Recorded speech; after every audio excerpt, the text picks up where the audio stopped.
छोटे पेशाब का टेस्ट यूरिन आर जिसको हम कहते हैं, डॉक्टर पेशेंट के लिए क्यों कराता है, ठीक है। और इसके अंदर जो चीज़ें हमें रिपोर्ट में मिल जाती है, ये कौन कौन सी बीमारियों में ज़्यादा होती हैं और कौन सी डिजीज़ में ये कम हो जाती है, ठीक है। किस पैरामीटर का मेडिकली क्या इंपॉर्टेंस है, इंशाल्लाह इस वीडियो में हम इसको पढ़ेंगे और कवर कर सकेंगे कि इसके ज़्यादा होने की वजह क्या है और इसकी कम होने की वजह क्या है और कौन सी बीमारी हो सकती है। अस्सलाम वालेकुम डे व्यूअर्स, आप सब कैसे हैं? आई होप कि आप सब ठीक होंगे। आज हम पढ़ेंगे यूरिन रूटीन एग्जामिनेशन, मतलब ये कि छोटे पेशाब का टेस्ट। छोटे पेशाब का टेस्ट जब भी हम करते हैं, जो रिपोर्ट हमें मिलता है लेबोरेटरी वालों की तरफ से, टेक्नीशियन की तरफ से जो हमें रिज़ल्ट मिलता है, तो उसमें ये 3 एग्जामिनेशन होंगे: physical examination, chemical examination and microscopical examination, ठीक है। तो इसमें हम ये कवर कर सकेंगे कि हर एक चीज़ का नॉर्मल रेंज कितना है, अगर ये ज़्यादा होता है तो कौन सा कंडीशन हो सकता है, कम होता है तो कौन सा कंडीशन हो सकता है। वॉल्यूम की अगर हम बात करें तो यूरिन का अगर हमने सैंपल दिया है, 2 तरह के सैंपल के टाइप्स तो बहुत हैं, लेकिन हम 2 पढ़ेंगे। एक होता है 24 आवर्स यूरिन, मतलब ये कि हमने 24 घंटे यूरिन एक बॉटल में कलेक्ट करना होगा, ठीक है, और वो 24 घंटे के बाद हमने वो सैंपल देना होगा लेबोरेटरी को, ठीक है। एक सैंपल होता है रैंडम सैम्पलिंग, जब आप आ जाते हो, आप डॉक्टर के पास जाते हो, वो आपको टेस्ट लिखता है कि आप चले जाएं और अभी अपना यूरिन का टेस्ट करें, तो वो रैंडम में आता है। तो कहने का मतलब ये कि अगर आपने 24 आवर्स यूरिन सैंपल दिया है तो इसका वॉल्यूम आइडेंटिफाई करना ये ज़रूरी है, ठीक है, और इसकी अहमियत भी है। 24 घंटों में हम नॉर्मली 800 से लेकर 2000 ml तक यूरिन पास कर सकते हैं, ठीक है। अगर 24 घंटों में ये 800 से कम हो जाए या 2000 से ज़्यादा हो जाए, ठीक है, 800 से जब कम हो जाए तो हम ओलिगूरिया कहते हैं, और 2000 से जब ज़्यादा हो जाए, मैक्सिमम 3000 तक ये हो सकता है, ठीक है, फिर हम इसको कहेंगे पोलीयूरिया। अब ये दोनों कंडीशंस हैं, ठीक है, जो आ सकते हैं और इसकी मेडिकल इंपॉर्टेंस है। या तो किडनी डैमेज होगा, मतलब दोनों कंडीशन में किडनी प्रॉब्लम भी हो सकती है, गुर्दों में कोई मसला हो सकता है, या फ्लूइड इनटेक की कमी भी हो सकती है, ठीक है, मतलब अगर आप पानी कम पीते हो तो उसी की वजह से भी होता है, और भी बहुत सारे काजेज हो सकते हैं। रैंडम सैंपल में वॉल्यूम मैटर नहीं करता। दूसरा हमारे पास होता है कलर। यूरिन का जो नॉर्मल कलर होता है वो पेल येलो होता है, ठीक है, जर्दनुमा कलर होता है नॉर्मल यूरिन का। ये कलर जो है ना चेंज हो सकता है डिफरेंट कंडीशन में। अगर आप फिजिकली यूरिन को देख रहे हो और उसका कलर रेड आता है तो ये जो है ना मेडिसिन की वजह से भी हो सकती है, मेडिकेशन की वजह से भी हो सकती है, कुछ फूड्स पार्टिकल, कुछ खुराक भी ऐसे होते हैं जो यूरिन का कलर चेंज कर देता है, ठीक है, या इसके अलावा जो है ना कुछ मेडिसिन भी है जो यूरिन का कलर रेड कर सकता है, चेंज कर सकता है। ये तो फिजिकल एग्जामिनेशन में आता है। दूसरा जो हम देखते हैं यूरिन रिपोर्ट में, उसमें पीएच सबसे पहले होता है। पीएच अगर हम नॉर्मली बात करें तो यूरिन की पीएच की अगर हम पढ़े तो ये नॉर्मली एसिडिक होता है, ठीक है, मतलब ये कि 5.0 से लेकर 6.8 तक यूरिन का नॉर्मल पीएच होता है। अब ये पीएच अगर चेंज होता है, मतलब अगर ये एसिडिक होता है, इसमें तेज़ाबियत ज़्यादा होती है, तो इसकी क्या वजह हो सकती है, या अगर ये रिपोर्ट में अल्कलाइन आपको देता है तो इसकी क्या वजह हो सकती है। यूरिन की तेज़ाबियत जो बढ़ जाती है, इसके बहुत सारे काजेस हो सकता है, जैसा कि किडनी डैमेज हो सकता है, गुर्दों में कोई मसला है, ये भी हो सकता है।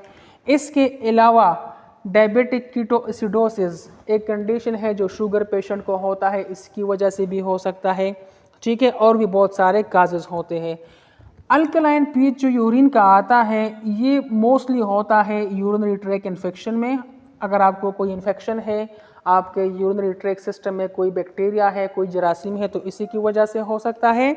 या इसके अलावा एक और मेडिकल कंडीशन है मेटाबॉलिक अल्कलोसिस, ठीक है, इसकी वजह से भी हो सकता है। या इसके अलावा पाइलोरिक रीजन्स ब्लॉकेज है, पाइलोरिक स्फिंक्टर ब्लॉक है, तो इसकी वजह से भी ये हो सकता है, ठीक है। मोस्ट कॉमनली यूटीआई में यूरिन का पीएच वो अल्कलाइन होता है। एल्ब्यूमिन की अगर हम बात करें प्रोटीन की, तो यूरिन में जो अल्ब्यूमिन आता है रैंडम सैंपल में, उसके बहुत सारे काजेज हो सकते हैं, ठीक है। किडनी डैमेज हो सकता है, किडनी प्रॉब्लम हो सकता है, किडनी पैथोलॉजी हो सकती है। इसके अलावा हाइपरटेंशन, हाई ब्लड प्रेशर में भी ये प्रोटीन यूरिन में आ सकता है।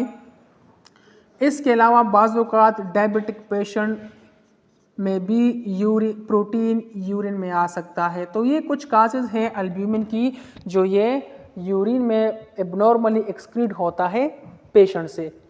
ग्लूकोज की अगर हम बात करें, शुगर, तो शुगर जो है ना नॉर्मल रैंडम यूरिन में नहीं होता।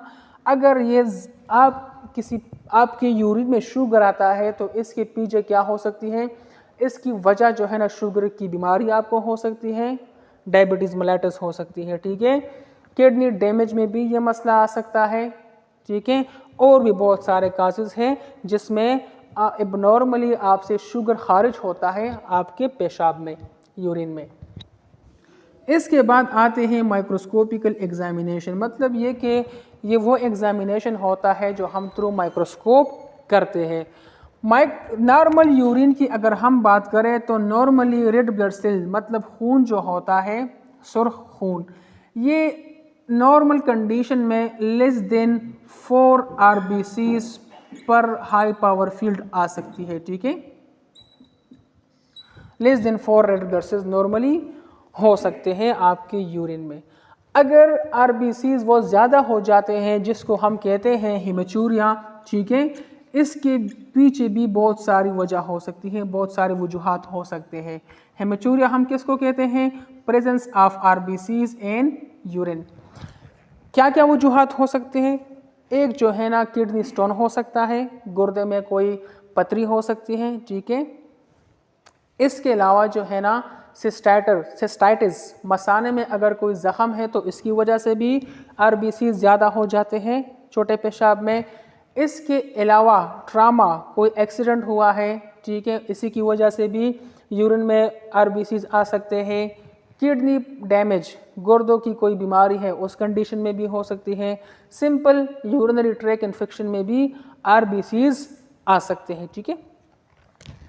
दूसरा हमारे पास है पस सेल्स। पस सेल्स क्या है, ये बेसिकली वो WBCs है जो फाइटिंग के दौरान मर रहे होते, ठीक है। जो मरे हुए सेल्स होते हैं जो झगड़ा करते हैं हमें बचाव देने के लिए, जो झगड़ा करते हैं जरासीमों से, तो उसके मर जाने के बाद जो WBCs यूरिन में आते हैं उसको हम कहते हैं पस सेल्स, ठीक है। ये नॉर्मली लेस देन 5 पस सेल्स पर हाई पावर फील्ड नॉर्मल होता है, ठीक है, नॉर्मल होते हैं ये पस सेल्स। अगर ये ज़्यादा हो जाए पस सेल्स, जिसको हम पायूरिया कहते हैं मेडिकली, तो इसकी भी बहुत सारे काजेस हो सकते हैं, ठीक है। यूरिनरी ट्रैक इन्फेक्शन हो सकता है, UTI जिसको हम कहते हैं, ठीक है। इसके अलावा जो है ना ट्यूबरक्लोसिस में भी ये आ सकता है, किडनी स्टोन में भी आ सकता है, और भी बहुत सारे काजेस हैं जिसमें पस सेल्स यूरिन में आते हैं। इसके बाद है एपिथेलियल सेल्स। एपिथेलियल सेल्स जो है ना ये नॉर्मली आते हैं यूरिन में, ठीक है, एक ख़ास मिकदार में ये आ सकते हैं।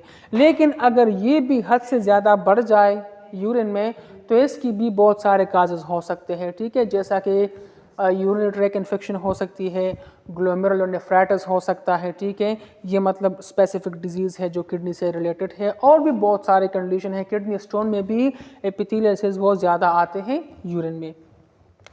इसके बाद है कैल्शियम ऑक्सलेट।